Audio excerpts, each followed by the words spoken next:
Sanibonani. Ninjani? Ngaphinde ngabuya futhi namhlanje nginiphathele indaba eyishisa be.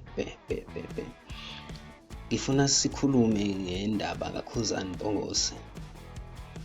Abantu abaningi banombuzo ukuthi ngabe uKhuzani Mpongose ugay na, noma ngabe indlamlenze igay na. Emva kokuba kubonakale ipost ekhasini lakhe uKhuzani Mpongose afisela uSiphongo usuku oluhle lokuzalwa, kuyo ipost leyo kubonakale abhalile kwase kuvela igama elithi baby, elishiya abantu abaningi bamangele ukuthi kahle kwenzakalani, ngabe uKhuzani ugay noma kahle kwenzakalani.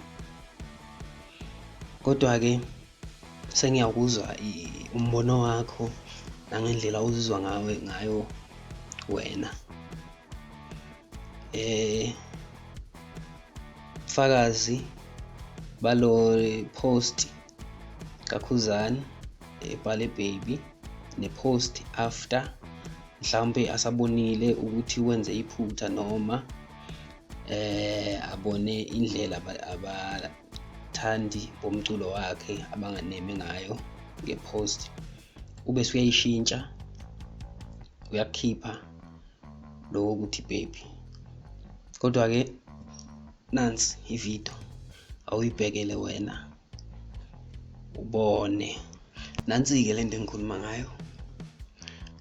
Yabo abantu abalayikhe leli page yibo labaya, okushuthi i-page lakhe leli langempela akuyona i-fake account.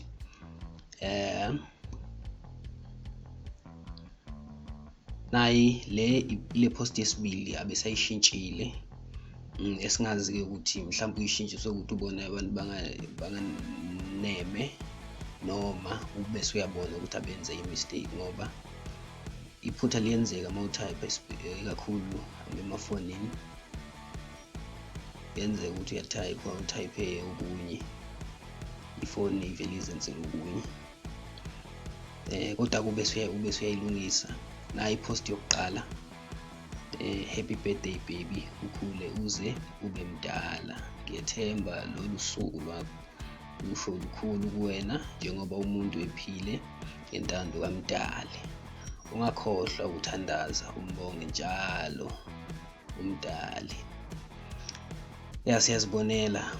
Siyazibonela bafethu, nangu baby ukhona la. Engicabanga ukuthi mhlambe kube iphutha kumfoka Mpongose, ngoba phela uma utype yonke into ifoni vele iyawenza mistake.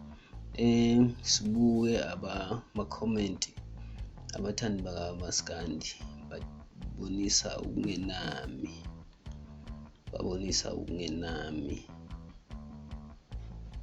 yiwo ama-comment wonke lawo, yiwo wonke ama-comment lawo, ama-comment aleya post, ama-comment aleya post, yiwo onke lawa. Abantu abaningi babonisa ukungenami, abanye bayithatha serious lento. Angisho ukuthi ngithini, kodwa kungenzeka kube bekuyinto yangempela, kungenzeka kube yi-mistake. Sengezwe ngawo umlaleli ukuthi wena ubona kanjani, wena uma uyibheka lento into kanjani,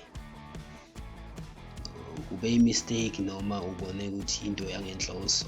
Ngicela ucommente, ulike, ushare. Ngiyabonga.